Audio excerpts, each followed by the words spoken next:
Bernardo, es un gran placer tenerlo en el día de hoy, el doctor Bernardo Carvajal.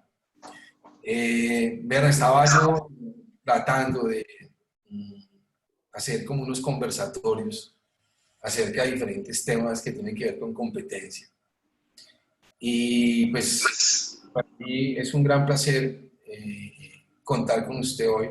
Hemos tenido algunos invitados alrededor del tema. Y lo que queremos es comenzar de lo más simple hasta llegar como lo más profundo en materia de derecho de la competencia. Y digamos que hoy es el día de profundidad técnica, porque los anteriores fueron días muy chéveres, pero otro tipo de profundidad. Conocimos una diversidad de gente. A veces yo pienso que esos juicios que uno ve en las películas norteamericanas, donde hay 6 personas que representan a la sociedad y que fueron escogidas, o 20 que fueron escogidas, es porque está la diversidad de lo que significa la sociedad y la sociedad piensa. Por eso es que el derecho anglosajón parte de la jurisprudencia, porque la sociedad en ese instante, a través de esos 12, 15, pensaron de esa manera y pues tienen un contexto diferentísimo al que tiene, por ejemplo, el romano-germánico, que está basado en normas y en leyes. Entonces estoy haciendo un proyecto donde poco a poco estamos intentando avanzar en algunos temas. Quería como también como explicarle a todos también la mecánica y también a Bernardo de cómo se trata este proyecto. Laura, podemos pasar a Laura. Gracias. Este es como un proyecto que se denominó el ocaso del monopolio, Bernardo, donde básicamente se partió como de como una descripción de lo que se quería a través de este proyecto. Y como en esa descripción lo que se hizo fue tratar de mirar una noticia que había aparecido en el periódico, en la BBC en ese instante. Eso fue en 2018, 2017, creo. Y vimos esta noticia en ese instante, pues dice 2017, 8 millonarios, los 8 millonarios que tienen más de dinero que la mitad de la población del mundo. 8 son dueños del 50% de la riqueza del mundo, ya en términos matemáticos. Entonces iniciamos un proyecto donde queríamos como encontrar si las normas de competencia tienen una falla. Yo creo que sí, que se pueden endurecer para que no pase eso, y eso salva el libre mercado. O sea, el libre mercado es el contexto económico, pero hay que ponerlo un poco más rígido porque no ha sido tan rígido. Y este proyecto pues se hizo en diferentes capítulos en este primer tomo, como con 22 capítulos, y en esos 22 capítulos pues ahí aparece cada uno de los temas. Y puedes pasar al tema cuarto, al tema, es como el quinto, sí, estructura del derecho, exactamente. Entonces, hoy estamos Regímenes. Ajá. en ese régimen de responsabilidad, que es el número quinto, el régimen de responsabilidad, y ahí, no, ya no hay que mirarlo ese, Laura, lo puedes quitar. Como en ese capítulo como tal, pues se trata de lo que hoy vamos a hablar, y son de los regímenes de responsabilidad. Entonces, para el que quiera de alguna manera pues tener de este conversatorio, pues sacar el mejor provecho, importante que llegue con ese capítulo leído, porque lo que vamos a hacer es desarrollar esos capítulos. Por eso hemos ido yendo poco a poco con este orden. Volvemos ya a las cámaras, Laura. Entonces, quería como verme explicar, pues ya la gente tuvo que haber pasado por ese capítulo, tuvo que haber visto, porque eso se trata, es un curso, que la clase de la tarde es un conversatorio entre la persona que viene, pero si quieren sacar provecho de esa manera, es algo muy simple, pero creo que sería mayor beneficio el conversatorio porque trata de eso. Berna, el tema de hoy tiene que ver prácticamente con cómo se desarrollaría una investigación del régimen de prácticas comerciales restrictivas, o también que le llaman competencia, o también le llaman antitrust, o antimonopolio, que debería ser la palabra más técnica para llamarla. Es diferente derecho a la competencia, con el cual ahí tengo una pelea con su terminología, pero yo creo que sí es más bien el derecho antimonopolio, eso suena mucho más elaborado. Bernardo, pues de alguna manera ha tenido unos estudios importantes en Francia, en la Sorbona, y pues tiene el tema de derecho público muy bien sabido. En algunos momentos, hace por ahí unos 10 años, yo creo, comencé a hablar con Bernardo acerca de si en el derecho administrativo sancionatorio aplicaba todo un régimen de responsabilidad de típico, antijurídico y culpable. Y comenzamos a conversar de eso y Bernardo fue el que me dijo precisamente he estado mirando el punto. Y Bernardo ya venía estudiando el punto. Entonces, para mí es muy importante, ya después lo pudimos desarrollar cada uno por su lado y lo ha podido encuadrar cada uno por su lado.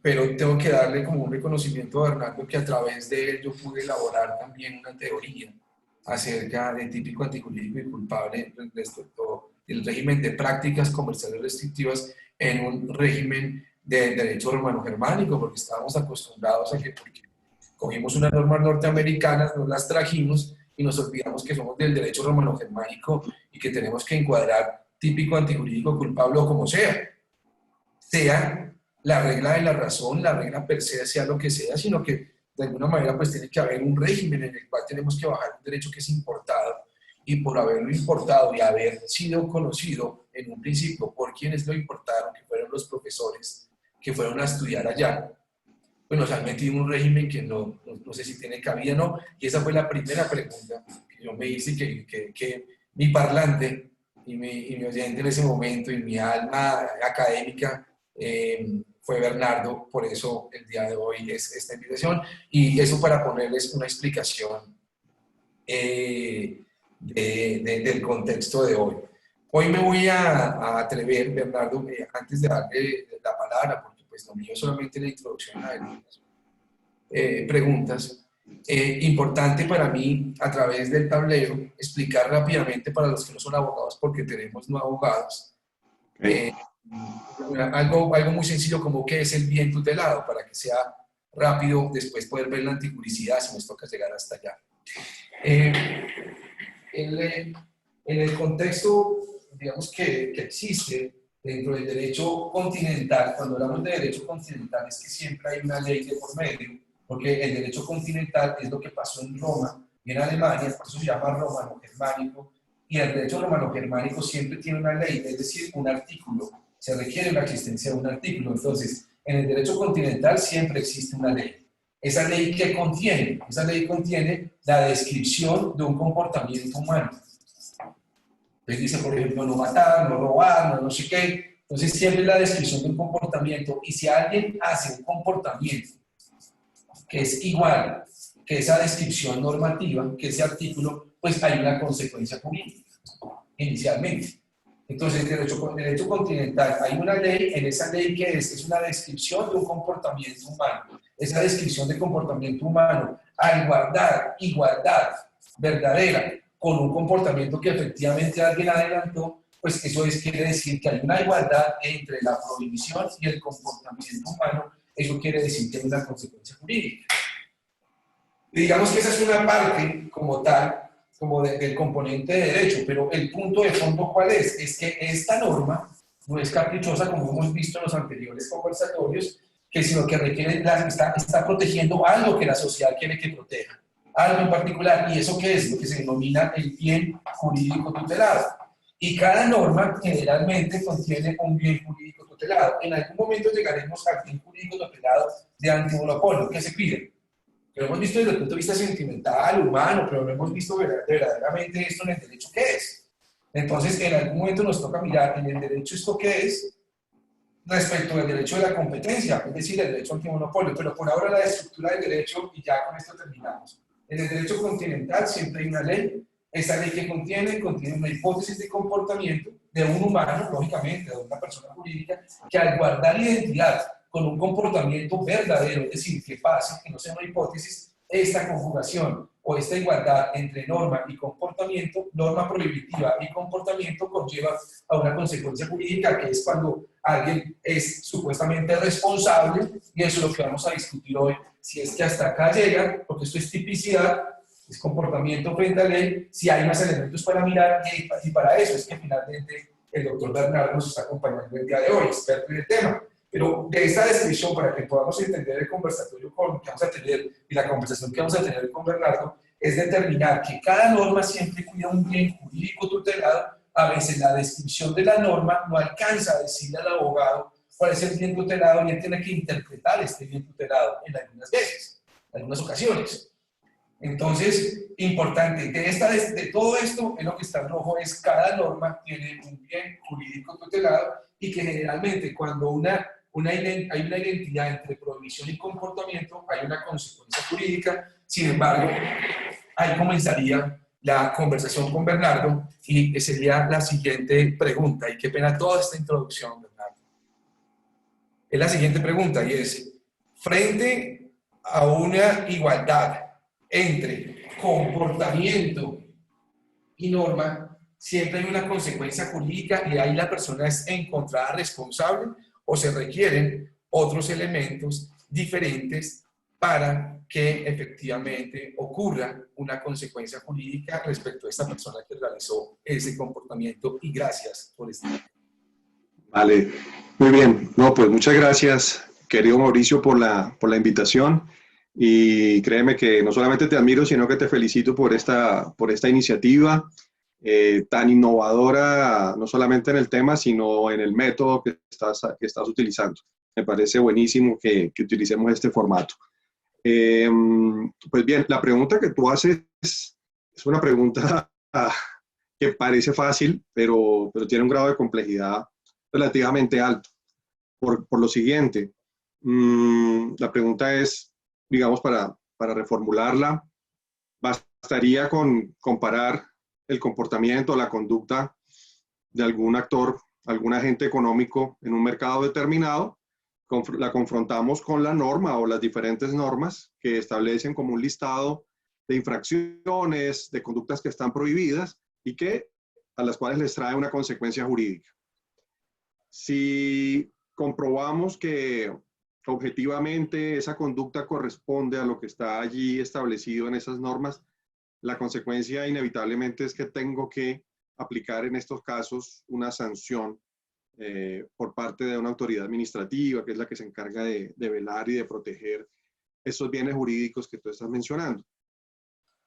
La cosa no es tan fácil, no es tan simple como mirar simplemente si la conducta corresponde a lo que está en la norma y aplicar inmediatamente la consecuencia, por varias razones. Y yo creo que es mejor primero comenzar con las razones más generales, las menos técnicas tal vez, que nos remontan a la razón de ser de esta rama del derecho público, que es el derecho administrativo sancionador, como tú bien lo mencionabas. Muy probablemente una parte sustancial de las razones por las cuales aparece el derecho de la competencia son razones que vienen claramente, son razones de naturaleza económica que se vuelven jurídicas, vienen del derecho económico, del derecho del mercado, pero cuando las traemos, como bien lo dices, y hacemos ese trasplante, resulta que en el escenario, en la cultura jurídica nuestra, colombiana, al igual que en muchos países que no vienen del sistema anglosajón, common law, esto se metió dentro del, digamos, dentro del cuarto, ¿en qué cuarto se asignó este tema? Pues se metió como en la habitación del derecho sancionador. Y aquí el derecho sancionador es una parte de lo que llamamos el jus puniendi, tiene un área penal y tiene un área administrativa grandísima. Y el jus puniendi, ese jus puniendi está en cabeza del Estado. Y en este caso de la competencia, de una autoridad de la competencia, una autoridad administrativa. Las autoridades no pueden ser, tienen un poder enorme porque ellas de manera unilateral están imponiendo su decisión y están afectando obviamente los derechos y los intereses de todas las personas que están involucradas en un proceso. Y el ejercicio de esa autoridad, el gran riesgo que existe cuando se tiene una autoridad muy importante es o no ejercerlo, es decir, estar por debajo de lo que le exige su deber de hacer cumplir las normas, o uno igual o más grave, y es excederse o abusar de ese poder, ¿cierto? Hay una frase de Spider-Man, de Stan Lee, del creador de Spider-Man, que dice, a un gran poder, grandes responsabilidades. O sea, tenemos que exigirle más responsabilidad y más cuidado entre más poder le damos a una persona. En este caso, hay una cantidad de garantías y de límites que hay que garantizar y respetar si nosotros, si una autoridad administrativa pretende sancionar a alguien. Eso implica, y con mayor razón si no se trata de autoridades judiciales, que aparecen, digamos, como un tercero imparcial, sino en una estructura en donde hay una lucha que per se es desigual entre la autoridad administrativa y los que están siendo investigados en un proceso de competencia. Entonces, hay varias formas de contener un poco y de encauzar muy bien el ejercicio de ese poder punitivo, de ese poder de sanción. Para eso se habla de unos principios orientadores o rectores, como bien los anunciabas, tipicidad, antijuridicidad, culpabilidad. Entonces, la pregunta que tú me haces le apunta el primero. Entonces, uno diría, sí, hay que corroborar efectivamente que lo que esté previsto en la norma es lo que efectivamente se hizo, que la conducta encuadra, corresponde, encaja. Pero resulta que esto no es suficiente. Primero, por varias razones. Porque la tipicidad no agota la complejidad de la conducta de los seres humanos que actúan como personas naturales o que toman las decisiones en nombre y en representación de una persona jurídica, de una empresa. La realidad es más compleja.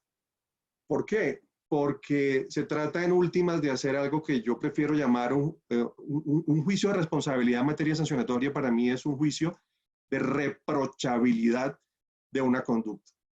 Entonces, las conductas tienen que estar determinadas, tienen que estar prohibidas. Esa es una primera forma de delimitar el campo de acción. Se activa como la competencia para empezar a indagar y a mirar. Y tengo que probarlo, ciertamente. Pero también tengo que mirar si con esa conducta puse en riesgo, generé un peligro hacia ese bien jurídico que se está protegiendo, hacia el mercado, hacia los consumidores, hacia la eficacia económica, la eficiencia y la productividad, la competitividad, etcétera. Bernardo, te voy a interrumpir y disculpa un momento para comenzar a darle una descripción a tu discurso.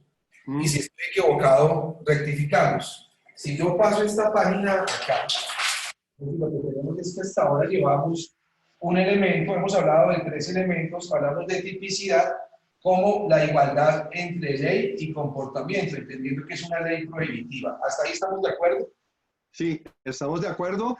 Y yo le agregaría otra cosa, Mauricio, a la tipicidad. Digamos, para ser más específicos aún. Tiene que estar previamente establecida en la norma, tanto la conducta prohibida, ¿cierto? Ahí se describe cuál es la conducta que está prohibida, ¿sí? Esa conducta que está prohibida, Mauricio, puede estar muy determinada o puede estar indeterminada, ¿sí? Eso también nos va a servir más adelante, porque eso, eso es fuente de discusión. Entonces, eso en pocas palabras es la prohibición general y las prohibiciones específicas de conductas. Ok. Ahorita llegamos allá. Entonces, acá tendríamos tipicidad en lo que estamos de acuerdo es, sea la investigación que sea, si es de derecho administrativo sancionatorio, se requiere hacer un esquema de responsabilidad. Vamos en el primero. ¿Por qué lo estamos viendo? Es porque a nivel de competencia, pues estamos en presencia de un juicio sancionatorio administrativo, que es lo que también le entendió a Bernardo. Ahora, si estamos hasta ahí de acuerdo, pasemos a qué es antijuridicidad. Vale, muy bien. Entonces, esa antijuridicidad, que sin duda está inspirada en nuestro sistema jurídico, está traída de alguna manera, por un lado, del derecho penal, que utiliza esa idea del bien jurídico protegido y de la necesidad de preservar a través de estas prohibiciones y sanciones esos intereses que son relevantes para la sociedad, pero también hace parte de una tradición del derecho administrativo sancionador. Y es que por eso tiene algunos matices y es distinta. Por un lado, si tu conducta pone en peligro, genera un riesgo y es potencialmente capaz de afectar, de perjudicar, de causarle un daño, de afectar, de lesionar esos bienes jurídicos, podríamos considerar en el derecho administrativo sancionador que es antijurídica. Y eso tiene que ver con esas infracciones administrativas que llamamos de peligro, ¿sí? De peligro. Y otra forma, que es la forma más clásica y la más comúnmente, digamos, aceptada, es ver la antijuridicidad ya como la causación efectiva de la lesión, del daño, de la afectación o del perjuicio a ese bien jurídico protegido. Entonces, fíjate que puede ser por daño o por amenaza, pero tiene que ser una amenaza cierta, no es la amenaza hipotética que está descrita en la ley, ¿no? Sino que tiene que realmente comprobarse que tu conducta sí puso en riesgo, independientemente de que el resultado no se haya dado. Y eso es lo que debe entenderse como una infracción administrativa de peligro. Y eso no se puede confundir ni con la tipicidad de conductas específicas ni de conductas indeterminadas. Es una cosa, es bien diferente y la forma de probarlo y de analizarlo es distinta. Ok, Bernardo, entonces, pero en sí ya dimos una descripción de comportamiento que pueden generar peligro o riesgo a un bien jurídico tutelado o afectación. Es que lo puso en riesgo y por eso es antijurídico, solamente por ponerlo en riesgo. O hay otros comportamientos que se requiere efectivamente daño, o la afectación. Exactamente. En el fondo, Mauricio, lo que se busca en el derecho administrativo sancionador con la exigencia del juicio de antijuridicidad es no sancionar conductas que no tengan ni la potencialidad de causar un daño al bien jurídico o que ni siquiera, o sea, que no son idóneas, que no son aptas, que no estaban orientadas hacia ese fin, que por el contrario uno podría mirar que los efectos son otros, que los efectos no son anticompetitivos, sino procompetitivos o que generan un mayor bienestar, o, ¿sí? Entonces es para no considerar o no calificar como conductas ilícitas, como verdaderas infracciones administrativas, conductas que no son realmente relevantes para el bien jurídico protegido. Esa es la finalidad, es un tema de mucha razón práctica en el fondo. O sea, no sancionemos cosas que no son relevantes realmente, que no tienen ese peso, esa significatividad, que como también le suelen llamar, ¿no? Que son inocuas, objetivamente inocuas para el bien jurídico protegido. Es un tema de pura razón práctica. Sería irracional, a mi modo de ver, saltarse la antijuridicidad en este juicio de responsabilidades. Yo he pensado al respecto, Fernando, que una norma no es absoluta, es relativa. ¿Por qué es relativa? Porque solamente si es antijurídica es que pasa algún tipo de responsabilidad más la culpabilidad. ¿Eso qué quiere decir? Es que el legislador no consideró que ese comportamiento siempre era ilegal. Consideró que lo tenía que prohibir, pero considera que hay algunas veces que ese comportamiento no le causa daño al bien jurídico tutelado, por eso requiere la existencia de la antijuridicidad, porque el legislador sabe que no es perfecto, porque el hombre no es perfecto, es imperfecto, entonces cabe la imperfección dentro de esa prohibición, tiene todo un componente de que es que hay que reconocer que la ley no es absolutamente prohibida, sino relativamente solamente cuando dañe ese bien jurídico tutelado. Ahora, vamos a este punto que es muy complejo también, y es, generalmente un tipo no tiene cuál es el bien jurídico protegido. O sea, un tipo, yo me refiero a una ley prohibitiva, un comportamiento descrito en un artículo, es decir, lo que hablábamos anteriormente. Hay un comportamiento en la ley que está prohibido y yo lo hago. Pero lo que estamos diciendo, esto no es absoluto, no hay una consecuencia jurídica absoluta, y eso es falso, porque solamente sería tipicidad. Se requiere cuál es el bien jurídico tutelado y si ese comportamiento, uno, encuadra dentro de esa prohibición y adicionalmente dañó el bien jurídico tutelado. Y hay la necesidad de saber cuál es el bien jurídico protegido en todas las normas. Le hago la siguiente pregunta, Bernardo, y es, las normas de intervención económica generalmente tienen su bien tutelado no en las prohibiciones, sino en unos principios, unos objetivos, unos artículos anteriores al tipo que generalmente los abogados no se lo leen porque dice, eso está prohibido en el artículo 47, numeral 3, y la O y la I significa no sé qué, que se enredaron en eso. Pero es encontrar dónde está el bien jurídico tutelado, porque al abogado le toca es defender ese bien jurídico tutelado y nada diferente a eso. Pero a veces los tipos, o sea, las prohibiciones normativas no contienen la antijuridicidad. ¿Por qué? Porque esa es la tipicidad, entonces no puede estar generalmente ahí eso. Le No doy la necesito. palabra, doctor Bernardo. Muy bien, estoy de acuerdo. Fíjate que no es necesario que la descripción típica de la infracción en la tipicidad esté de forma explícito el bien jurídico protegido. Entonces, la antijuridicidad normalmente es el intérprete quien tiene que integrarla dentro del juicio. Hay tipos infractores que excepcionalmente incluyen, digamos, de forma explícita la antijuridicidad y cuál es el bien que se debe proteger, pero no es la regla general, realmente es la excepción. Luego, la regla general es que nosotros tenemos que dar ese análisis que realmente, a mi modo de ver, es digamos, de lo más sustancial que hay en cualquier régimen sancionatorio, incluyendo el de competencia, y es tomarse en serio las finalidades de un régimen de competencia y tomarse en serio esos principios de intervención del Estado en la economía, esos principios, digamos, de preservación del orden público, de las condiciones de mercado, de los derechos e intereses que están en juego. Todas esas normas sobre finalidades hay que tomarlas en serio porque son verdaderas normas. Lo que pasa es que tienen la estructura de principios, entonces no están explícitas, ¿cierto? Sino que están allí para ser aplicables y determinarse en función de cada caso concreto. Entonces yo diría, parafraseando a Dworkin, que esas normas sobre finalidades que establecen cuál es el bien jurídico protegido, primero son verdaderas normas y segundo hay que tomarlas en serio. Y esas son las que tenemos que utilizar en el juicio de antijuridicidad. Ok, perfecto. Muy bien, entonces voy a ir avanzando haciendo como resúmenes y usted me va diciendo, no, yo no dije eso o eso no Ok, es así, dale. como siempre lo ha hecho, pues. Entonces, ¿qué tengo acá? Si estamos con la tipicidad, es la igualdad entre norma y comportamiento.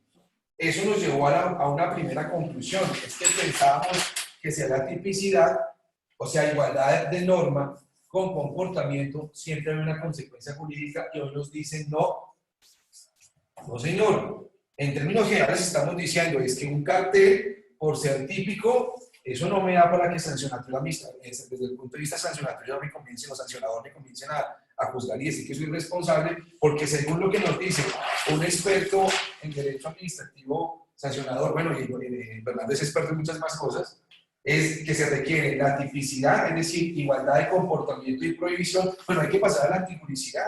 Y la antijuridicidad, hay unos que son comportamientos de peligro o riesgo, que son comportamientos que son diferentes a los que se afectan al bien tutelado.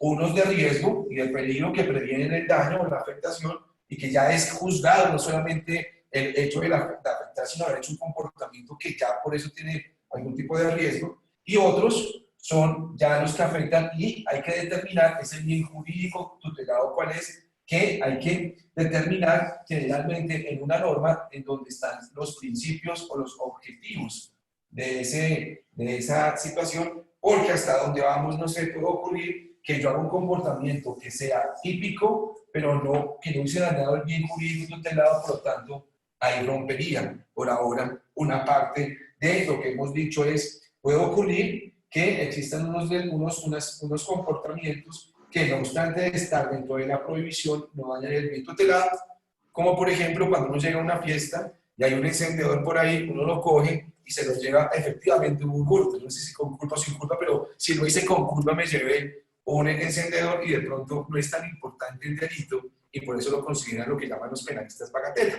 Bagatela, Entonces, exactamente. ¿qué tendríamos en este contexto? No sé, Berna, si tiene algún tipo de aclaración a lo que he dicho para poder Listo. continuar con el Bien. siguiente elemento. Bueno, yo creo que le podemos agregar, porque veo venir que de pronto mis amigos administrativistas me digan que estoy asumiendo una posición muy radical. Entonces voy a hacer Bueno, una aclaración. eso. La, Aclara el la, voto. la aclaración es la siguiente.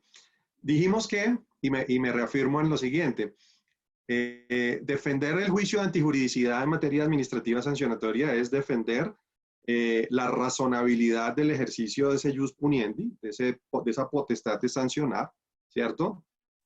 Porque el derecho es una ciencia práctica en donde no vamos a desgastarnos y a sancionar por cosas que no, absolutamente inocuas o que no estaban orientadas a esos fines de lesión del bien jurídico. Y como tú lo dices también, es como fijar una posición en contra del absolutismo en materia punitiva. Esa ha sido la lucha permanente, al menos en el derecho occidental, de pararse y plantarse y decir, no, cuando se ejerce la potestad sancionadora, no podemos admitir posiciones absolutistas. Eso por un lado. Pero por otro lado, también quiero aclarar esto. En el derecho administrativo sancionador, habíamos dicho que hay ciertas diferencias con el derecho penal. El derecho penal, por definición, dado que está en juego la libertad y otros derechos tan íntimos y tan esenciales a la persona humana, pues es la que está más llena de todas estas garantías. En el derecho administrativo sancionador es indispensable el juicio de antijuridicidad. Sin embargo, ese juicio de antijuridicidad puede estar ubicado en diferentes lugares del procedimiento, del momento en el cual se va adelantando ese procedimiento. Y allí interviene en gran medida lo que el legislador vaya estableciendo sobre cómo se ejerce esa potestad sancionadora.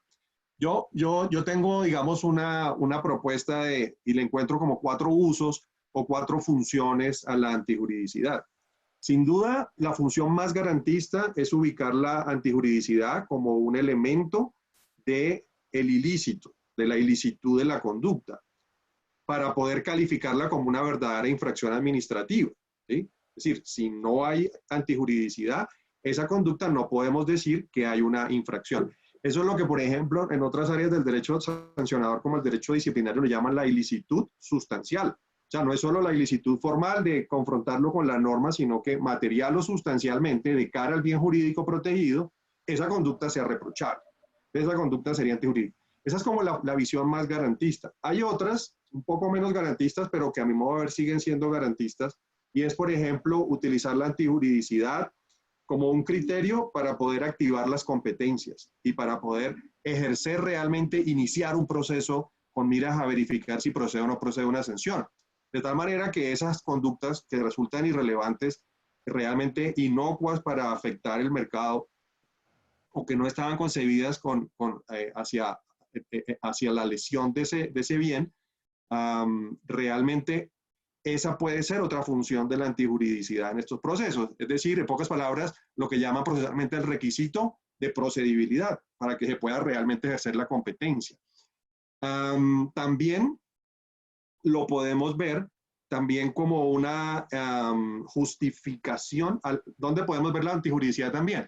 Al momento en el cual yo tengo que evaluar si realmente vale la pena o no sancionar a alguien.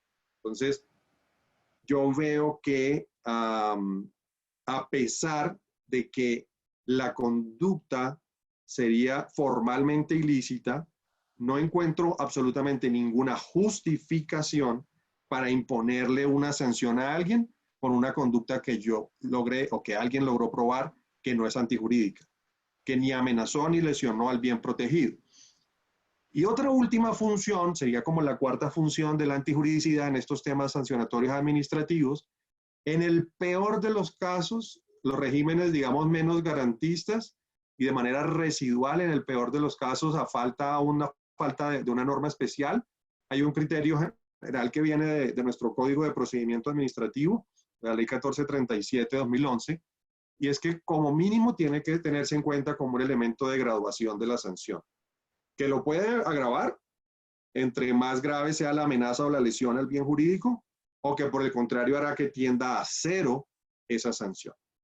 Yo creo que esa antijuridicidad se mueve en esos distintos escenarios, pero lo que sí no podemos poner en duda es que tiene que estar presente dentro del análisis de responsabilidad ese juicio de antijuridicidad. Muy bien, ahí le quedó salvado su voto, su aclaración, para que después no le digan que qué fue lo que dijo. Entonces, por ahora sí podemos concluir que se requiere una tipicidad y que también se requiere una antijuridicidad, con sus matices, pero acá también se requiere una antijuridicidad y que el bien jurídico tutelado, el intérprete tiene que entenderlo respecto de qué es lo que cuida el artículo y a partir de eso es que va a determinar si efectivamente fue antijurídico o no.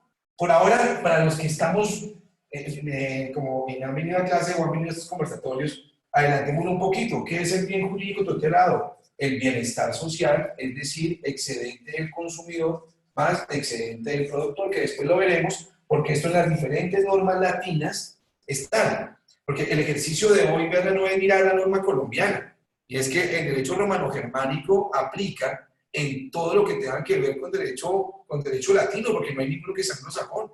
Desde México para abajo, eso es romano-germánico, porque fueron como nos conquistaron. Entonces, ahorita al final, que es la fresa de la clase de hoy, es analicemos la regla de la razón bajo esto, porque pues en alguna parte tiene que encuadrar porque si es romano-germánico. Otra cosa es que el tipo diga que es relativa absoluta, pero vamos a ver cómo nos resulta ahora, porque en otros países también les da por aplicar regla de la razón y de la presente competencia, pero es que esos abogados desafortunadamente en cada país no están estructurados en responsabilidad y por no estar llevan a consecuencias nefastas en las jurisprudencias y legislaciones o jurisprudencias que hay en sus países. Vamos al tercer elemento, que es la culpabilidad o el dolo. Entendida que ya ¿qué significa? Esto es un comportamiento humano. Y ese comportamiento humano lo que tiene es que esa persona tuvo la virtud, por ejemplo, que la debería tener todo el mundo, de mirar las consecuencias de su comportamiento, si lo llega a hacer, cuáles serían, identificar esas consecuencias y devolverse mentalmente y ahí sí hacer lo que quería hacer. Es decir, si alguien vio que haciendo un comportamiento le causaba daño a alguien y le importó un 5, no obstante lo que se dio cuenta y lo hace, es una persona que actuó con intención. Y esa intención en derecho se llama dolo. O lo hizo, no previó las consecuencias porque no le digo, no, yo voy a hacer eso sin pensar a ojos cerrados, ni siquiera lo pensó. Hay gente que actúa de esa manera, hay gente que yo creo que el seguro duda y el inseguro no duda. El inseguro hace lo que sin mirar las consecuencias. El seguro las mira, lo que pasa es que rápidamente sale de esa duda. Entonces, este personaje lo que hizo fue hacer el comportamiento, pero sin este análisis. Lo hizo sin mirar las consecuencias y este tuvo culpa o dolo por falta de previsión o por falta de diligencia. Pudo haber previsto las consecuencias y pues por eso las personas los castigan con culpa. Voy al punto de Bernardo, y es, digamos, la tipicidad, que es la igualdad de comportamiento y norma, antijuricidad, la afectación al bien tutelado, y tenemos que probar un comportamiento. No sé si con dolo o con culpa, Bernardo, si en algún punto o como que piensa de esta estructura, que también que tiene para decir, Bernardo, si eso también funciona en derecho administrativo. Listo. Este es un punto más bien complejo porque también tiene como varios elementos. Yo para tratar de hacerlo más claro, yo suelo decirle a todo el mundo cuando me preguntan por culpabilidad que antes de empezar a hablar de la culpa y del dolo, que es como siempre el punto de más debate, hay que agregarle dos cosas más antes de llegar ahí, que hay que revisar siempre cuando hablamos de la culpabilidad. Lo primero es lo que podemos llamar la imputabilidad del reproche. Entonces, fíjate, esa imputabilidad primero, tiene que ver con la capacidad en la que yo estaba cuando cometí la conducta para que me sea reprochable a mí. Esa capacidad puede ser fáctica o puede ser jurídica.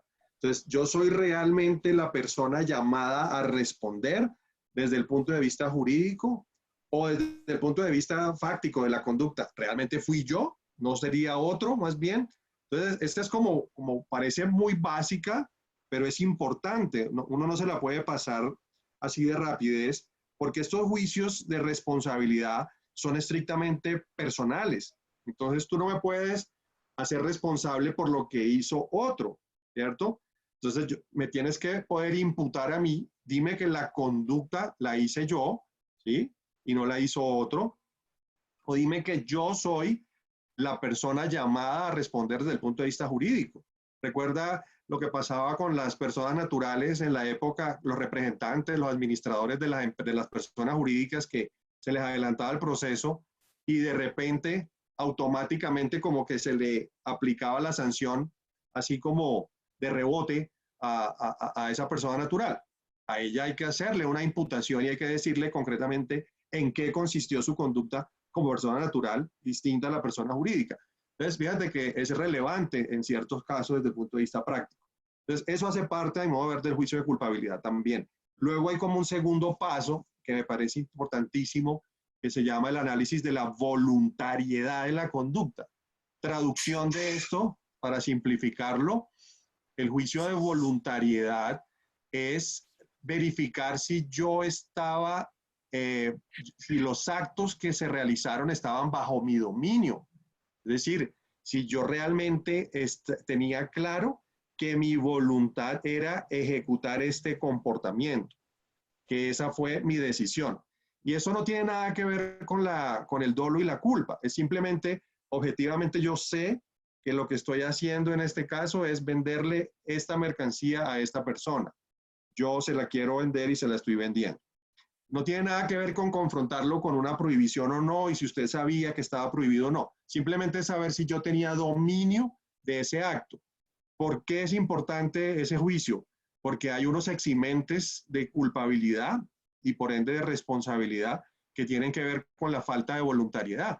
Cuando, por ejemplo, hablamos de la fuerza mayor, del caso fortuito, del hecho de un tercero, de la culpa exclusiva de la víctima, de la insuperable coacción ajena, de la instrumentalización, ¿no? Realmente yo objetivamente ejecuté la conducta, pero realmente yo no tenía dominio sobre ella. Eso también es importante y uno no se imagina en qué momento, en qué caso va a resultar útil e importante traer esto como un criterio de justicia en materia punitiva. Y el último eslabón ahí sí viene siendo ya lo que podemos llamar el juicio de reprochabilidad o de culpabilidad en estricto sentido, y es la relación psíquica.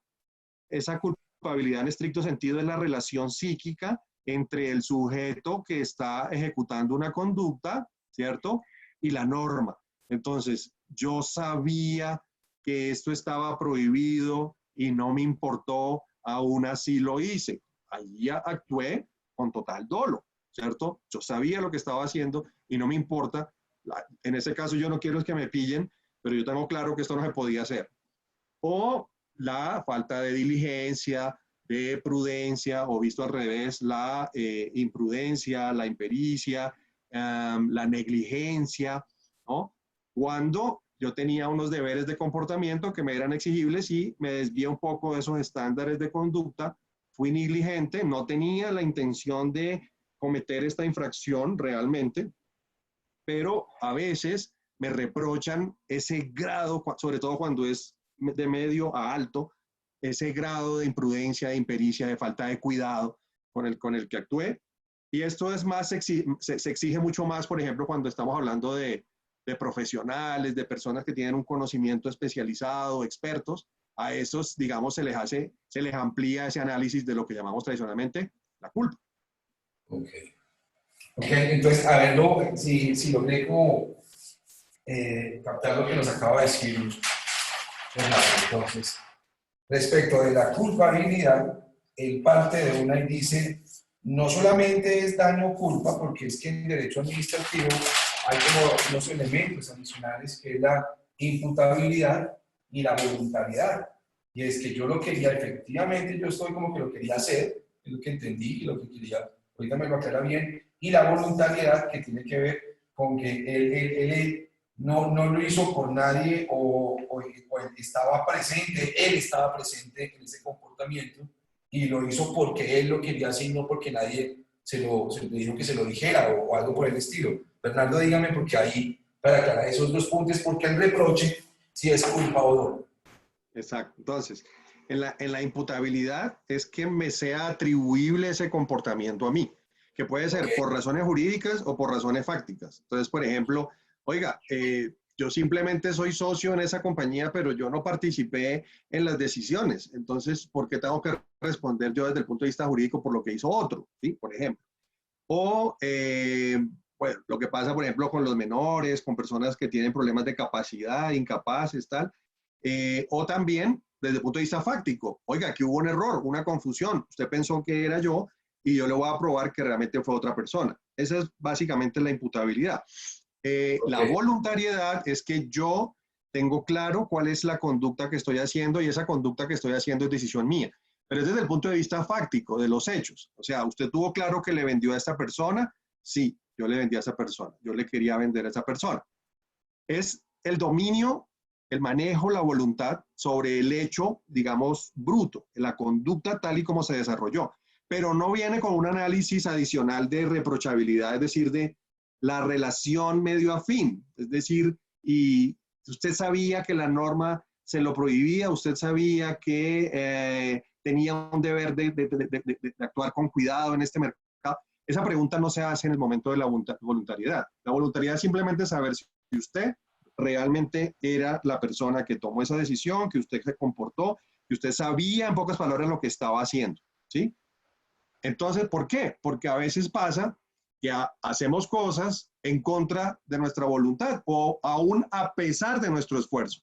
Es lo que pasa con el caso fortuito, con la fuerza mayor, con el hecho de un tercero, con la culpa exclusiva del afectado, de la víctima, con la insuperable coacción ajena, es decir, con otros elementos que también son causales eximentes de responsabilidad por ausencia de culpabilidad.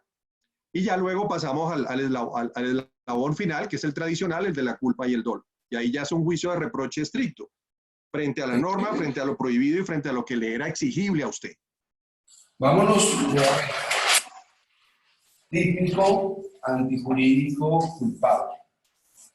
Típico, ley prohibitiva, igualdad con un comportamiento real.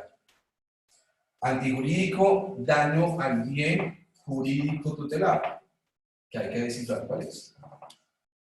Y culpable, el juicio de reproche, el juicio de imputabilidad, más el juicio más el juicio de reproche. Y con esto, estos dos elementos que estarían dentro de la culpa o del comportamiento, pues tomarlo que un comportamiento de reproche, imputable y el comportamiento de voluntariedad, perdón, que serían como los elementos que tendrían de voluntariedad. Con eso, ¿Puedo agregar otra cosa, Mauro? claro. Mira, otra cosa también que puede pasar en el derecho en el derecho administrativo sancionador en cuanto a la culpabilidad. Es posible que el legislador decida en algunos regímenes en donde el grado de intervención es mayor porque quieren proteger, de una manera reforzada el bien jurídico, es posible que creen los llamados regímenes de responsabilidad objetiva. Entonces, ¿qué pasa? Primero, el legislador lo tiene que establecer expresamente. De lo contrario, se presumirá, por nuestra tradición romano-germánico que tú señalas, se presumirá que estamos siempre en un régimen de responsabilidad subjetiva. Es decir, ¿cuál es la diferencia en pocas palabras? Y por eso me parece útil ese esquema de estos tres eslabones, de estos tres pasos dentro de la culpabilidad. Cuando a ti te dicen responsabilidad objetiva, no es cierto que entonces no haya que hacer ningún análisis de tipo subjetivo, porque lo que llamamos la imputabilidad y la voluntariedad siempre los vas a tener que hacer. Así se trata de un régimen de responsabilidad objetiva. En un régimen de responsabilidad objetiva lo que pasa es que te dicen, te eximo de analizar la parte de la culpa y el dolo.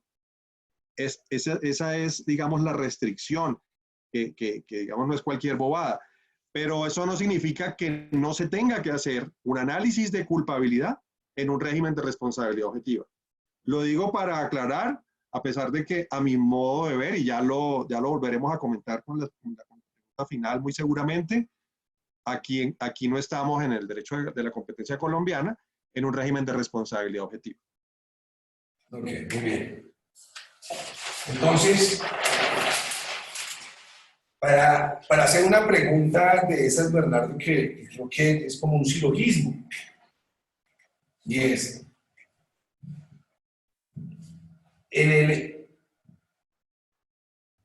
El sistema romano-germánico tiene los elementos que acabamos de mencionar. De la Patagonia hasta Ciudad de México, el sistema es romano-germánico.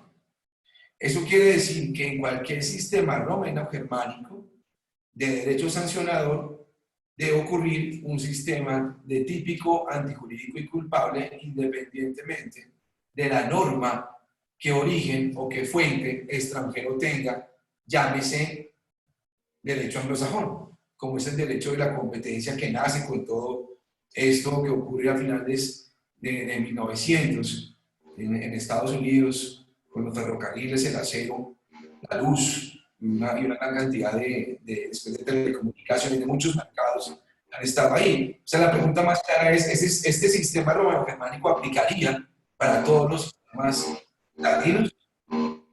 Si es que no tienen la prohibición de usarlo. Yo creo que sí, sin duda. Es un tema que más allá de las garantías legales y de las garantías constitucionales que estén en cada sistema latinoamericano, es un tema de cultura jurídica. Y sin duda eso hace parte, digamos, de los fundamentos y de las bases y de los rasgos distintivos de nuestro sistema jurídico. Muy bien. Entonces, eso quiere decir que entonces tendríamos siempre la necesidad de un típico antijurídico culpable. Le voy a poner acá el asterisco con esos elementos que usted mencionó, que ya van a quedar como dichos en adelante con ese asterisco porque significa y más cositas. Sí, tiene ahí sus matices, tanto la antijuridicidad como la tipicidad tienen varios matices de los que hemos mencionado ya. No entendí 4 posibilidades, algo así, pero hay unos matices, pero en términos generales, digamos, en concordancia a estos 3 más o menos elementos. De acuerdo. Bueno, entonces, eso quisiera decir que habría algunas legislaciones donde involucraron dentro de la tipicidad una prohibición de comportamiento, pero explicaron y dijeron, este comportamiento de forma relativa daña la competencia y este comportamiento de forma absoluta daña la competencia. En la mayoría de legislaciones, en la colombiana no. Porque en la colombiana, pues no dice si es relativa absoluta, solamente dice que el comportamiento está prohibido. Pero aquí en materia de acuerdos verticales, es decir, un acuerdo entre un fabricante y un acuerdo vertical, un acuerdo entre un fabricante y un fabricante horizontal. Es vertical que une cadenas de la escala de valor de un mercado, y esto es mismo mercado, pero misma escala de la cadena de valor. Fabricante-distribuidor, eso es un acuerdo vertical, fabricante-fabricante es un acuerdo horizontal. Entonces, en Estados Unidos dicen, bajo la regla per se, siempre un comportamiento horizontal es absolutamente restrictivo, es decir, siempre que es horizontal es absoluto. Y es relativo cuando ellos consideran que es vertical, porque no siempre lo vertical daña la competencia.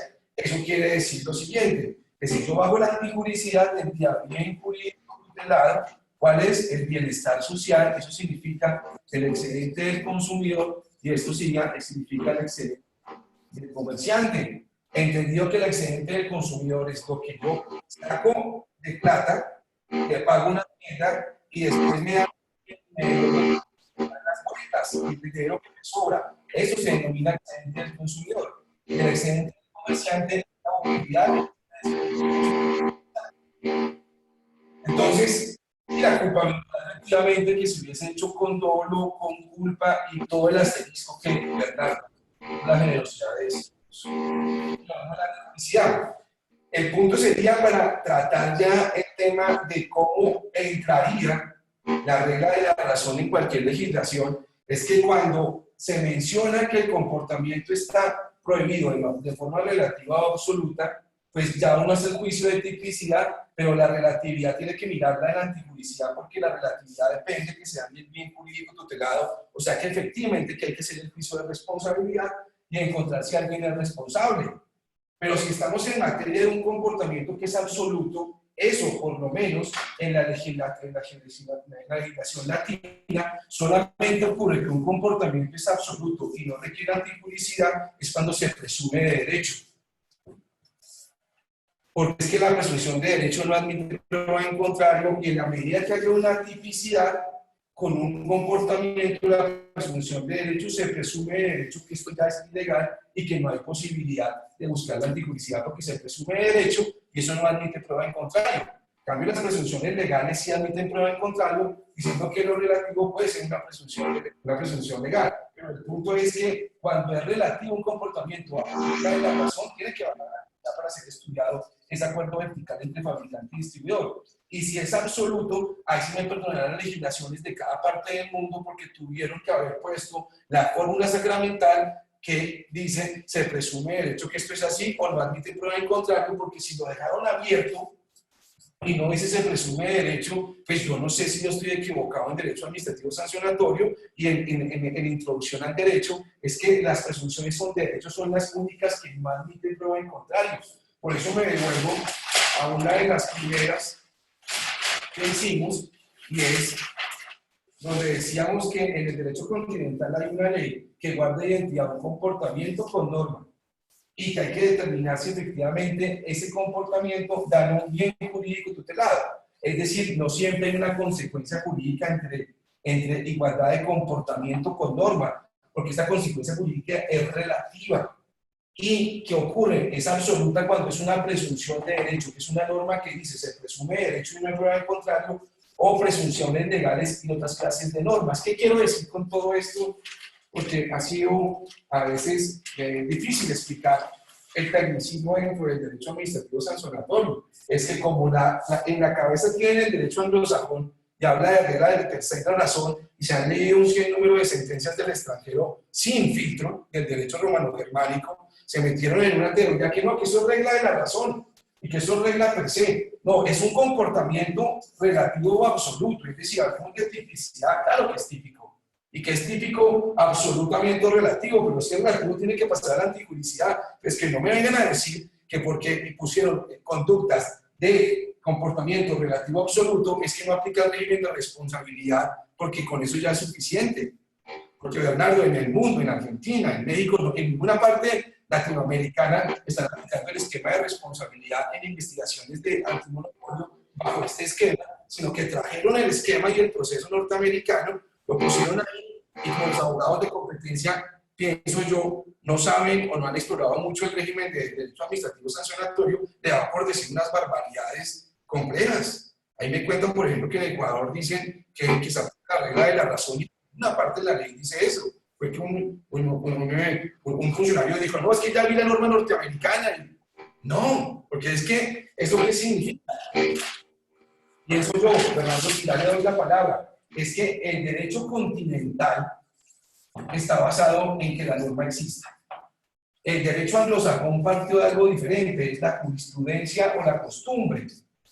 Ahora, con base en esa jurisprudencia han sacado unas normas, pero ellos no tienen el esquema de típico, antijurídico y culpable, tienen otro esquema porque parten de otro sistema jurídico, y esta persona acá, que tiene un corazón jurídico y que le han enseñado unas bases jurídicas a lo largo del tiempo, le tocó romper su corazón porque en algún momento una persona fue y trajo una tesis de afuera y todo el mundo comenzó a mirar cómo se hacía en Estados Unidos y cómo hubiera sido de fácil explicar el tema anteriormente si uno dice, es típico, ¿por qué? Porque está prohibido en la ley que ustedes quieran en sus países. Es antijurídico, ¿por qué? Porque daña el bien jurídico tutelado que está en los principios y en los propósitos de la ley. Y es culpable, más todo lo que dice Bernardo, porque una persona actuó bajo ciertas características, es decir, se basa en un comportamiento. Y si esto hubiera sido tan fácil de explicar, y explicar que el bien jurídico tutelado era económico y que era la plata que tenía la gente en su bolsillo, pues hubiera sido fácil explicar el tema y no habernos puesto a debatir durante tantos años, copiando jurisprudencia extranjera, esperando sentado en el andén de una calle a ver qué sacan afuera, para inmediatamente copiar y decir que fui el primero que la vi. Entonces, Fernando me conoce porque pues somos viejos conocidos hace muchísimo tiempo, qué pena toda como la gran cantidad histórica, que hoy utilicé, ¿verdad? Tal vez me faltó decir algo para darle la palabra a Bernardo, y es que con Bernardo tuvimos la oportunidad de trabajar y fue un aprendimiento mutuo, y desde ahí estamos discutiendo este tema. Y eso fue, o sea, eso fue hace casi 20 años, yo creo. 22. 22 años que tuvimos la oportunidad de trabajar juntos y que estaba esto comenzando la interpretación de todo, y creo que ahí no la teníamos tan claro, por eso en ninguna decisión que sacamos pues está toda esta teoría, pero con el paso del tiempo, como repito, los dos hemos intentado como construir, Bernardo entre su especialidad, porque Bernardo es un maestro en el tema de derecho administrativo, pues con toda la vida, la hoja de vida que les puse. Bernardo, yo creo que le corresponde a usted entrar a matar, como dicen en los foros, piensa que me va a matar a mí mis argumentaciones, usted sabe que es que dentro de nosotros existe esa crítica constructiva en cada vez que hacemos un argumento, ese crecimiento mutuo, que es lo que nos ha permitido siempre estar vigente a los dos en esta amistad. De acuerdo.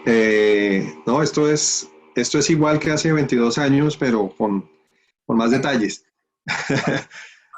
Mira, yo creo que este tema de regla de la razón, regla per se, ha sido, digamos, fuente de malos entendidos y hasta cierto punto de un debate que me parece que no es el debate central en el régimen sancionatorio de la competencia.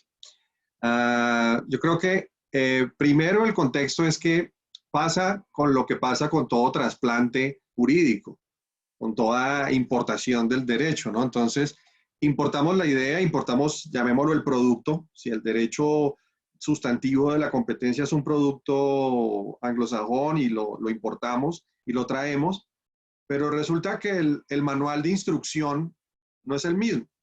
El manual de uso, la guía, es la del derecho administrativo sancionador en nuestra cultura jurídica.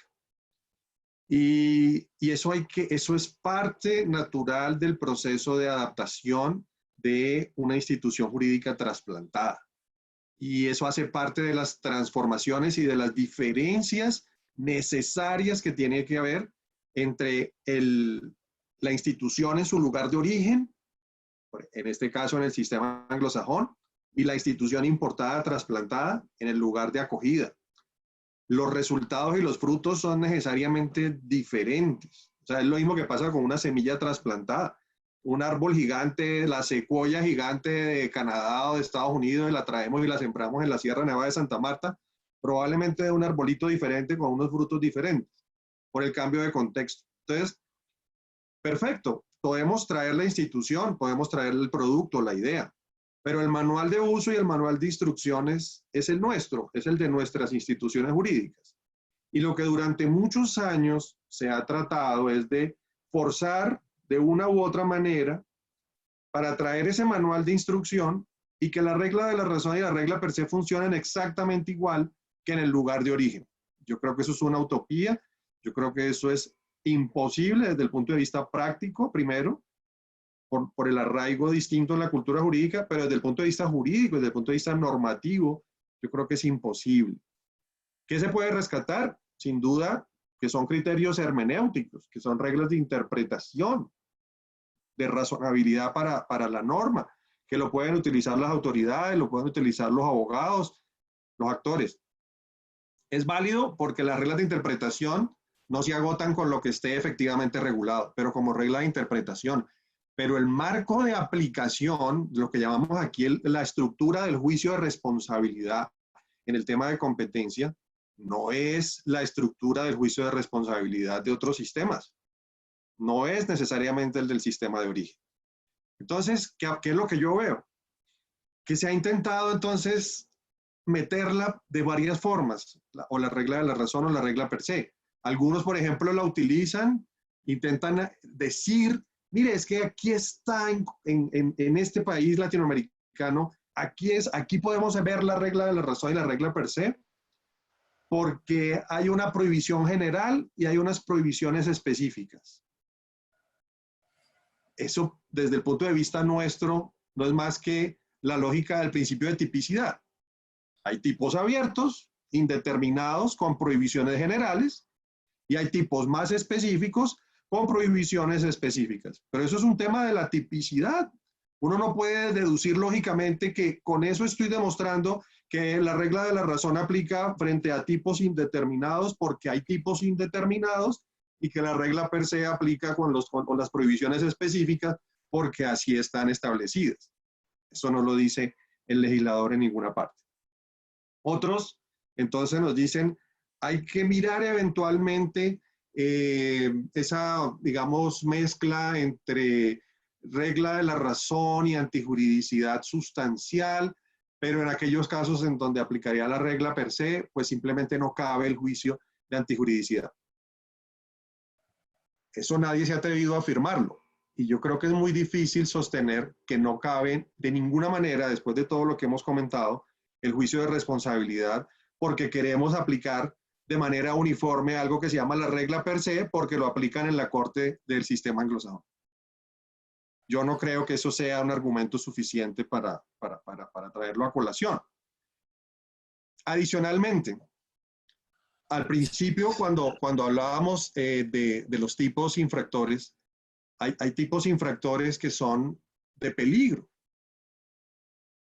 Y a mi modo de ver, aquí también hemos tratado de forzar regla de la razón, regla per se, porque las normas que tipifican las conductas dice que la conducta se encuadra en la conducta descrita cuando la conducta tiene por objeto hacer una cosa o por efecto otra cosa.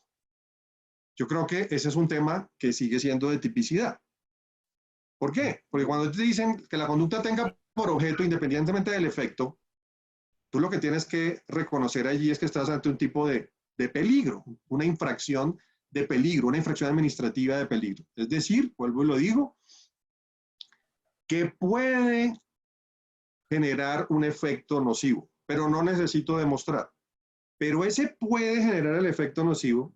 Yo sí tengo que probar que efectivamente esa conducta era idónea y tenía la capacidad y la potencialidad de lesionar al bien jurídico. Es decir, no es absolutamente y para nada incompatible con el análisis de incompatibilidad cuando estamos ante esos tipos de peligro, cuando la norma me dice que la conducta tenga por objeto tal cosa.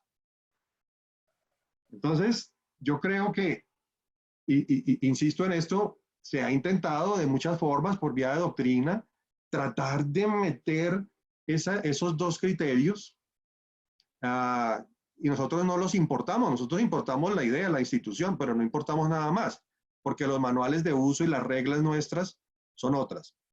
Entonces, intentamos meterlo, pero al intentar meterlo es más la confusión y nos desvía un poco, es como un sofisma de distracción que nos desvía un poco de esta estructura que estamos señalando acá. Tipicidad, antijuridicidad, culpabilidad. Porque sencillamente no resultarían coherentes las instituciones.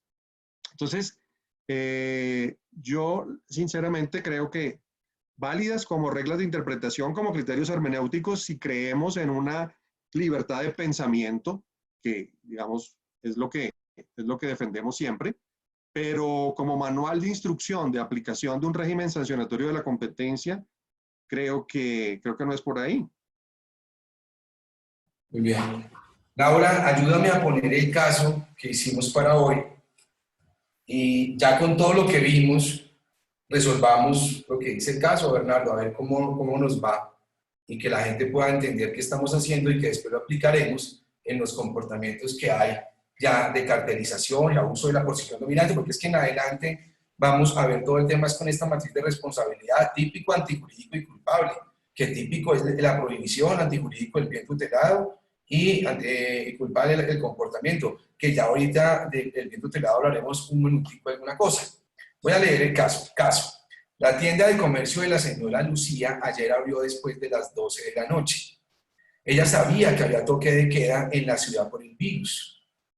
Abrió para venderle a su vecina unos tapabocas, también llamadas mascarillas.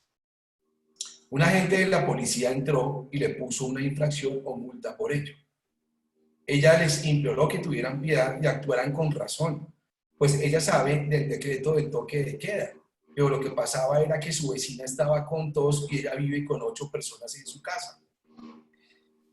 Además de las preguntas que ya las hemos resuelto, las hemos ido como resolviendo poco a poco, devolvámonos o dejemos el caso un momento mientras Bernardo nos va explorando.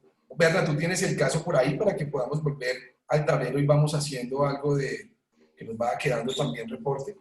Sí, yo lo tengo acá en el teléfono. Perfecto. O si no lo tenemos con de pronto Laura, si lo puedes por ahí tener guardadito y lo vamos devolviendo.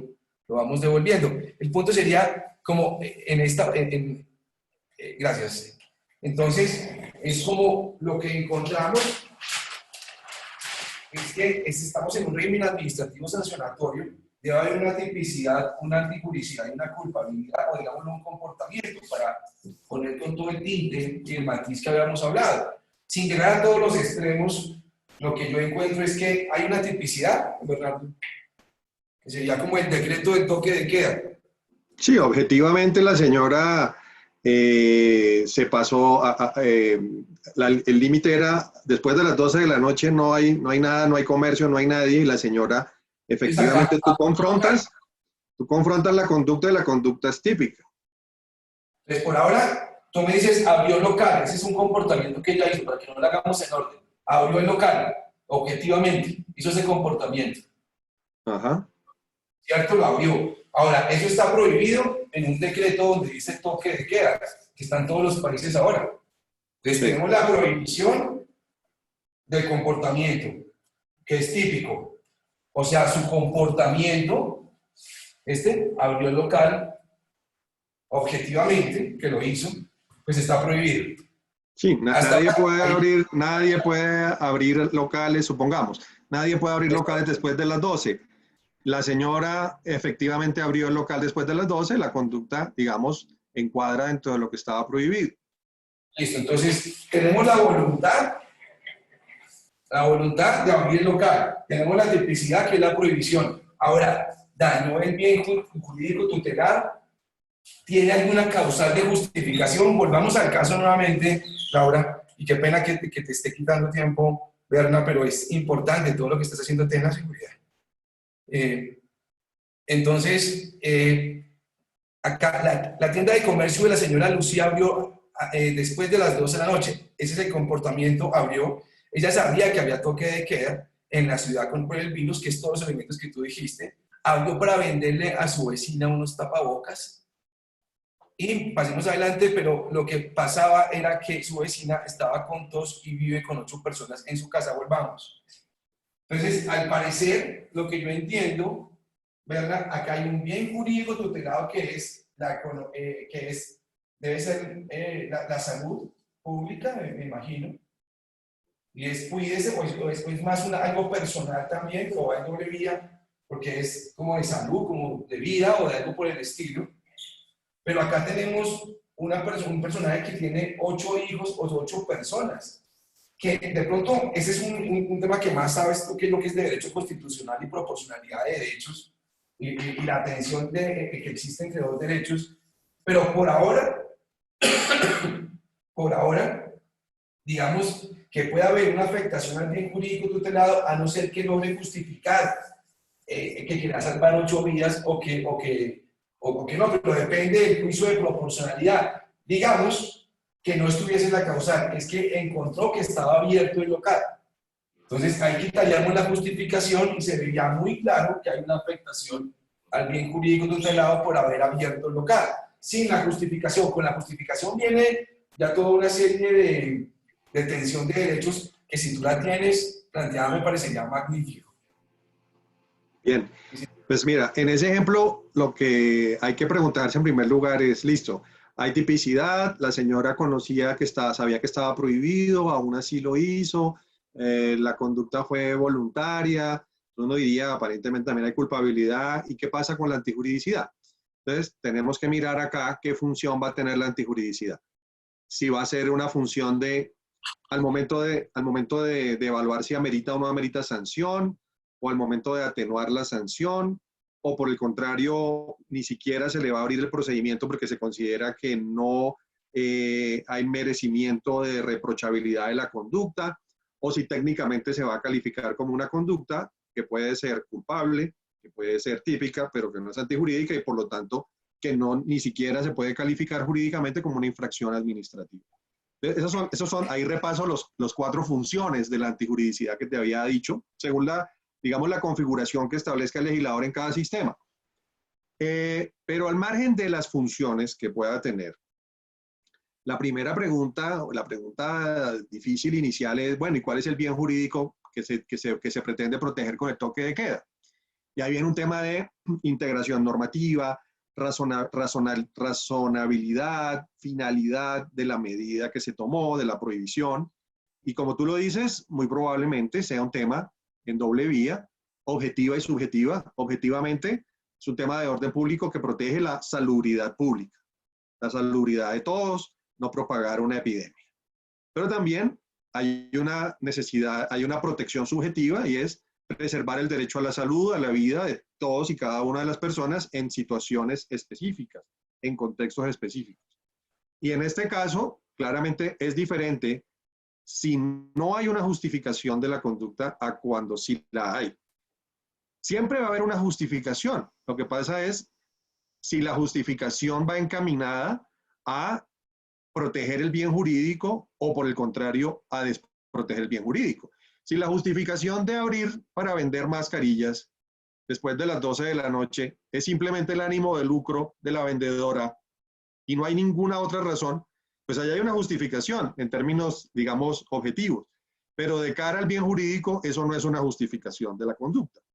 En cambio, en el otro caso, en el que tú nos planteas, pues uno sí puede razonablemente inferir que la conducta estaría justificada porque hay unos motivos que puedo conectar directamente y de manera inescindible con el bien jurídico a proteger. Justamente lo que yo hice fue para preservar la salud de esa persona, de su familia, probablemente de los demás, ¿cierto? Ya no de esta persona, sino para la mascarilla para que no contagie a los demás. Y de esa manera no solamente preservo la dimensión subjetiva de los derechos protegidos con la medida, sino seguramente la dimensión objetiva por el efecto dominó que en este caso tendría una pandemia. Eso se puede ver trasladado a otros ejemplos. Entonces, si la justificación está directamente conectada con el bien jurídico y en lugar de amenazarlo o de afectarlo, lo que hice fue preservarlo, es justificada la conducta, es razonable. ¿Cuál es la consecuencia? Primera consecuencia, quien se considere que no hay infracción. Segunda consecuencia, que alguien diga, yo ni siquiera voy a adelantar el procedimiento sancionatorio por esta conducta porque salta a la vista que no hay antijuridicidad. O que en el peor de los casos, según la configuración legislativa, que al momento de evaluar si hay sanción, si procede una sanción, se diga, no, aquí no hay necesidad de sanción porque la conducta finalmente no es reprochable. Muy bien, perfectamente claro. Voy a hacer un último cuadro y pasamos a unas cortas preguntas. Si alguien tiene alguna pregunta, nosotros siempre al final dejamos una ronda para cada uno de los que participamos acá. Entonces vamos a ver qué nos preguntan. Voy a acabar diciendo verdaderamente, entonces, en materia antimonopolio, típico en decreto o ley que tenga cada país en su país, si es de régimen romano-germánico. Antijurídico, adelantemos que se dañe el mercado o que se dañe la economía. Y un comportamiento, pues que con todas las características que nos dijo Bernardo, y si está ese comportamiento. Entonces tendríamos un comportamiento que está en contra o que guarda identidad con una prohibición legal y que adicionalmente daña el bien jurídico tutelado, que en materia de competencia del mercado y economía. Por eso, las siguientes sesiones vamos a hablar de mercado y economía. Mañana nos va a acompañar para descifrar esta parte del mercado en un conversatorio como lo que hemos hecho. Nos va a acompañar el ex embajador de Ecuador en Inglaterra, quien tiene un conocimiento importante acerca de los mercados porque también fue ministro en Ecuador del ramo. Y por otra parte también nos va a acompañar el maestro Nilson Pinilla. El maestro Nilson, pues ustedes saben algunos que son fue presidente de Corte Constitucional y fue también presidente de la Suprema Corte de Justicia.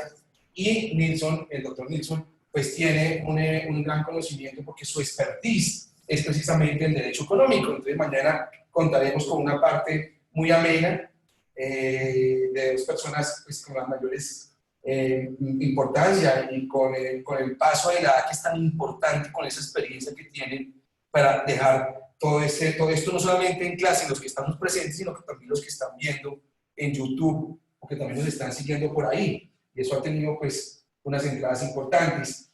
Entonces, con todo esto y ya con ese abrebocas de mañana, importante verse el capítulo que les mostré al principio en el que tenga que ver con mercado, porque ya llegan con lo que se dice ahí en 13 minutos, que es un capítulo rápido, creo, y después ya llegamos a un conversatorio donde podemos ya hablar un poco más técnico. ¿Verdad? Vamos a darle la palabra, me dicen que hay una pregunta de Mauricio Zapata. Abrámosle el micrófono a Mauricio.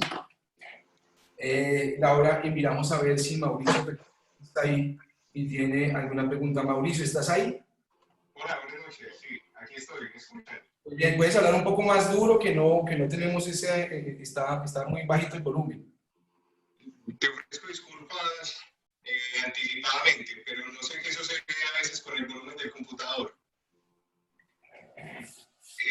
Tenía 3 preguntas realmente. La primera era, tratándose de la antijuridicidad, ¿cómo diferenciar esos conceptos planteados de riesgo y peligro al bien jurídicamente tutelado? La segunda era qué diferencias se encuentran entre el régimen sancionador general dispuesto en la Ley 1437 y el propio del régimen sancionador en materia de derecho de la competencia. Si podrían explicar y elucidar un poco al respecto. Y la tercera, especialmente para ambos y sobre todo al doctor Mauricio, ¿qué bibliografía se encuentra disponible frente al derecho administrativo sancionador, especialmente en este tema de la competencia? Sí, voy a comenzar por la última. ¿Me puedes repetir qué fue lo que me dijiste? Sobre la... Es que ahí se está cortando, entonces no te la entendí. Berna, ¿tú entendiste alguna de las preguntas y le contestamos alguna? Yo entendí la primera y creo que la tercera. La primera tiene que ver un poquito como con el manejo en el tema de la antijuridicidad, que si era lo mismo peligro y riesgo, ¿sí? Frente al bien jurídico protegido. Entonces, yo aquí he hablado de peligro porque es sinónimo de la amenaza o de la inminencia de un daño, de una lesión. Entonces, no es generar el riesgo, porque hay algo que se llama la gestión de riesgos, ¿cierto? Aquí no es un tema de riesgos en la antijuridicidad en el derecho administrativo sancionador, de riesgos en estricto sentido, quiero decir. De generar el riesgo es generar la posibilidad de que surja una amenaza y que luego se materialice un daño. Antes del peligro está el riesgo. El riesgo no se maneja a la fecha en este tipo de antijuridicidad. Es probable que algunos regímenes de sistemas de administración de riesgos, por ejemplo en materia ambiental o de riesgos de desastres naturales, sí tengan un sancionatorio en donde la antijuridicidad tenga que ver con riesgos. Pero aquí manejamos en estricto sentido peligro o amenaza de daño. Entonces, eso es lo primero que creo que sería importante para la primera pregunta. La tercera pregunta se refería, Mauricio, y creo que te la hacía a ti, era sobre si en el derecho de la competencia había alguna bibliografía que manejara este esquema de estructura de responsabilidad de típico antijurídico culpable. Ok. Pues desde que yo comencé a tratar de elaborar una teoría, porque yo soy pues, también profesor de responsabilidad, entonces cuando uní los dos temas, es que yo me encontré con esto y ahí comencé a conversar con Bernardo, porque Bernardo también es gran parte creador pues, de todo esto, como decía, cada uno después con su vertiente. Pero pues se encontró esa mezcla, entonces esa mezcla no estaba en ninguna parte y lo que yo he ido es poco a poco incluyéndola en la página de internet www.mauriciovelandia.com. Hay 3 libros que están gratuitos, que son de casos. que yo dicto en la materia de responsabilidad. Entonces yo siempre los pongo a hablar a nivel de responsabilidad en todos los casos. Entonces hay 3 volúmenes que están abiertos al público. Ahí puedes ver cómo los estudiantes de la maestría de responsabilidad en las diferentes partes donde dicto, resolvieron el caso con eso.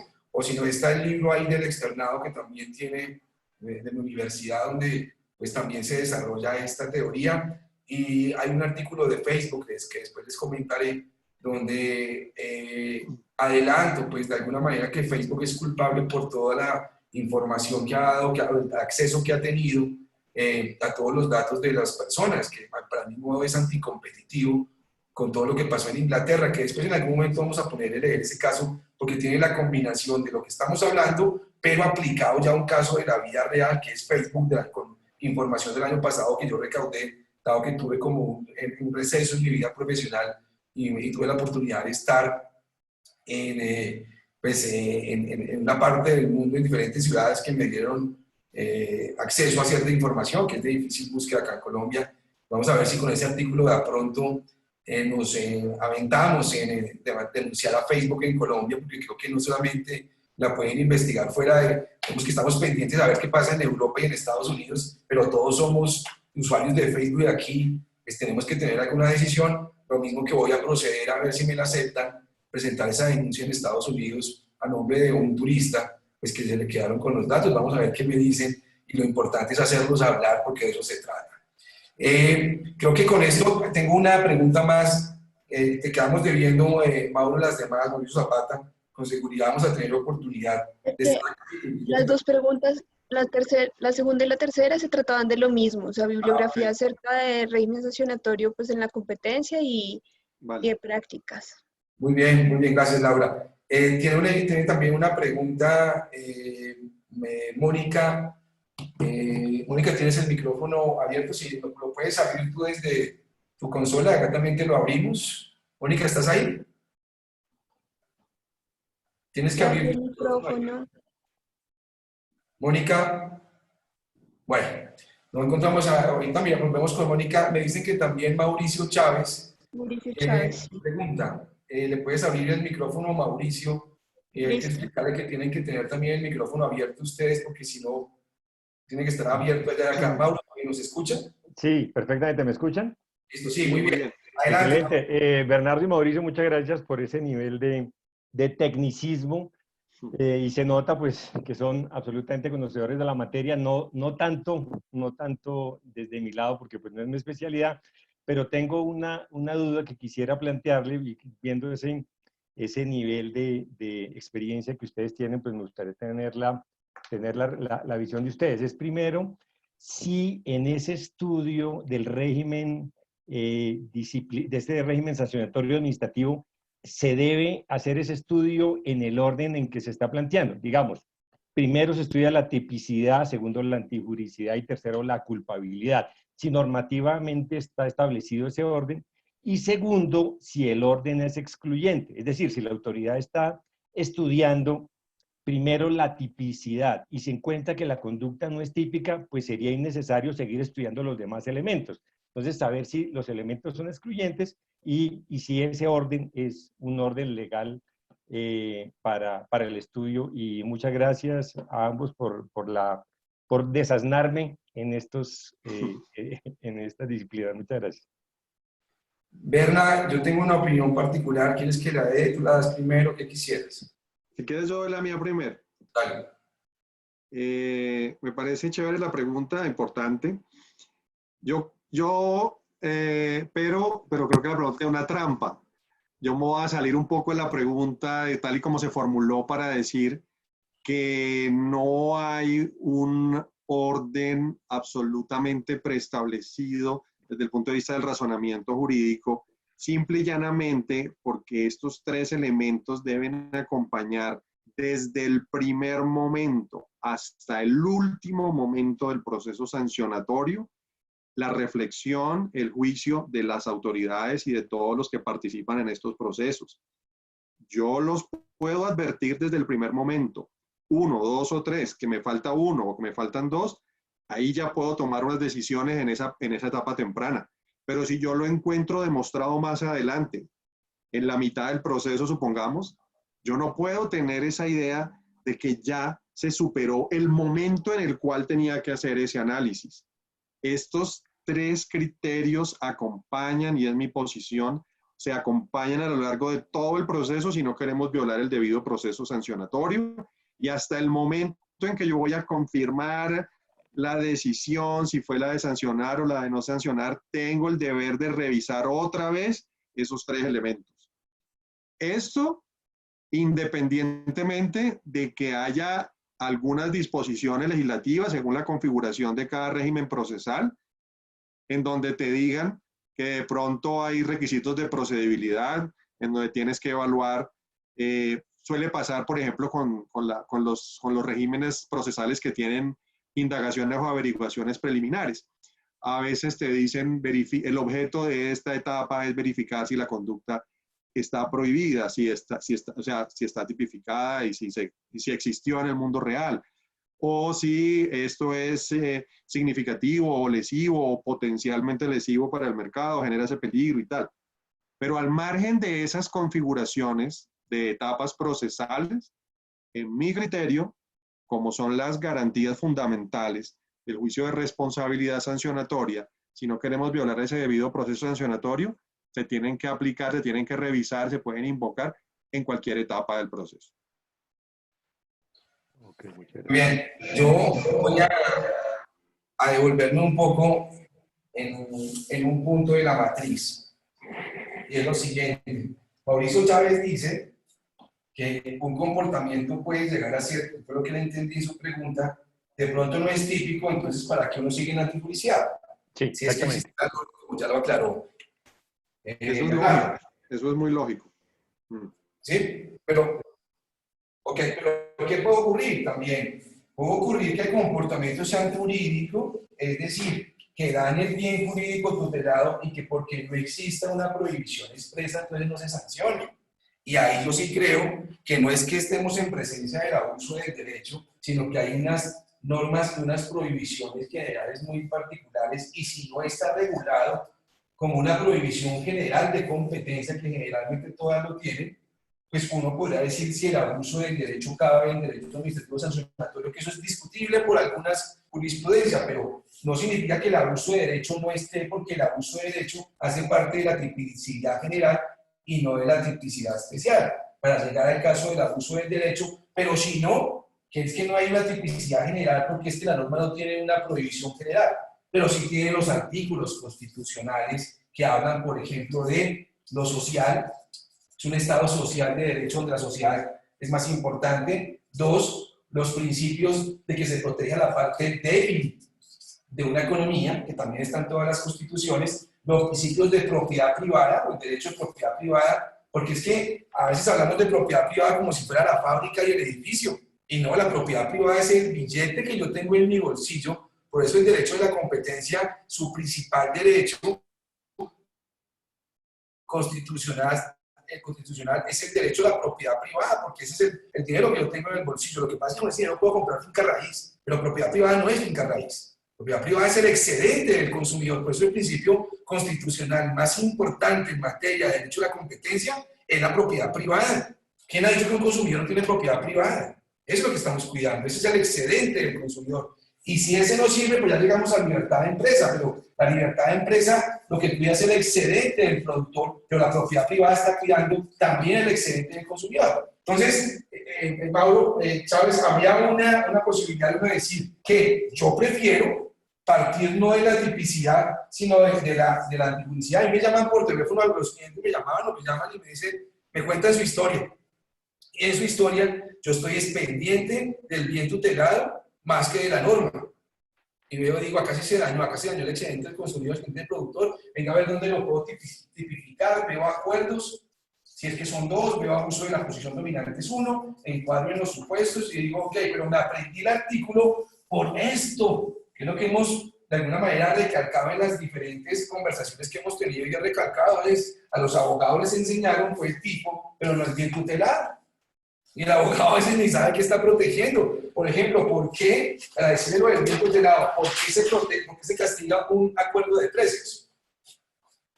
Tiempo 1, A, B y C. Tiempo 2, los mismos, A, B y C. Vamos a poner el precio. Tiempo 1, A cobra 200. Tiempo B, tiempo 1 con B cobra 300. Acá cobra 400. A, B y C supuestamente están compitiendo porque A cobra en el tiempo 1 200, B 300, C 400. Y un momento hacen un acuerdo de precios y suben a 1000.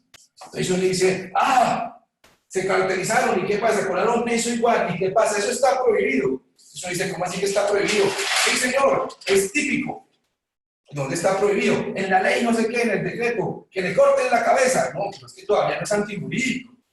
Entonces devolvamos un poquito y miramos a ver qué fue lo que pasó y qué fue lo que hizo. O sea, cuál es el bien jurídico tutelado. Le han dicho que es la plata que le sobra al consumidor. Es decir, si en el tiempo 1 cobraba 200, le vendían a 200 y ahora le venden a 1000 y él se ganaba 2000 pesos, por ejemplo, para poner una cifra rápida, en el primer momento, en tiempo 1, le sobraban 1800 para comprar lo que él quisiera. Ahora le sobran solamente 1000. ¿Por qué? Producto del acuerdo de precios, eso quiere decir que le dañaron el excedente del consumidor. Por eso los carteles están prohibidos, porque dañan el bien jurídico tutelado. Y ahí se decimos que es, pero ¿cuál es el bien jurídico tutelado? Y para determinar esto, es que mañana comenzamos rápidamente unas clases de marketing. Por eso voy a hacer el capítulo y de economía. Porque la principal herramienta de un abogado antimonopolio no es la ley antimonopolio. Lógicamente va a ser una microeconomía y un hilo de marketing. Y ustedes van a ver el resumen de una microeconomía y de un hilo de marketing en esos dos capítulos que mencionamos. Y vamos a tener un conversatorio en la tarde con las personas. Yo les dije cuando invité a estas clases que estas son unas clases no es que sean gratuitas porque para todo el mundo es tiempo. Para ustedes es tiempo, por eso no es gratuito. Entonces, yo creo que lo importante es que, lo dije, van a quedar disciplinados los que quieran. Especialistas, claro que sí. Y pues les decía, esto es un cartón invisible, porque no hay cartón. Todo se va acá. Y lo calificábamos como la universidad invisible del derecho antimonopolio, porque no vamos a dar un cartón, acá no estamos con la universidad de por medio, estamos haciendo un trabajo que va a quedar reportado históricamente ahí para el que lo quiera ver, pero con la profundidad que ustedes han visto. Entonces, también se requiere que ustedes pues tengan el tiempo para aprovechar esto, si no, pues, tanto la clase del conversatorio como la de la mañana quedarán en redes y ustedes algún día lo podrán ver. Berna, como siempre, un gran placer. Siempre se lo he recordado, los tiempos de la Super, el grupo que teníamos en ese instante naciendo el derecho de la competencia, hoy cada uno de esas 20 personas muy bien puestos en diferentes partes, cada uno exitosísimo, y fue un grupo, lo llamaron el grupo élite en ese momento, investigamos a todos los grupos de Colombia, pero nuestras multas eran de 1.000 millones, 700 millones, no de las montos que tenían hoy, pero creo que desnudamos a los 5 grupos económicos en ese momento. Y pues nosotros somos verdaderos testigos de eso y que después han seguido otras personas, pero efectivamente la base del derecho de la competencia en Colombia parte de esa administración que tuvimos con mucha más gente valiosa en la superintendencia, hoy ya un poco más robusta, pero el tema de pronto tuvo su nacimiento en ese instante. Y una profunda admiración y respeto por todo lo que ha hecho Berna, a partir de ahí, sus doctorados, sus especializaciones que tiene gracias en Francia y en constitucional y todo lo que tiene que... Hoy le decía que me sentí muy mal cuando vi su hoja de vida y vi pues acá soy un simple moderador de algunos temas. Berna, gracias totales. Fue un gran placer, lo disfruté muchísimo. Gracias a ti por la invitación y bueno, un abrazo bien fuerte y gracias a todos los que estuvieron con nosotros. Muy bien, Berna, gracias. Mañana lo llamo para agradecerle, ahorita me enredo mientras tengo que hacer acá algunas cosas. Entonces, bueno, gracias Berna, gracias a todos y mañana nos vemos a las 5:30 con todo el material que tiene que pues, tener como en cabeza y con los 2 personajes que nos van a acompañar que son de la mayor naranja jugosa para exprimir todo lo que podemos mañana tener de ellos. Es un placer contar con ellos y que tengamos una comunicación perfecta. Puede ser que mañana también, como todos los días, la tengamos. Y lo de siempre, al ser humano no lo ha vencido nada, somos el Homo sapiens y al virus pues hay que vencerlo inteligentemente, porque eso es el Homo sapiens. Gracias y hasta luego. Chao. Nos vemos. Gracias.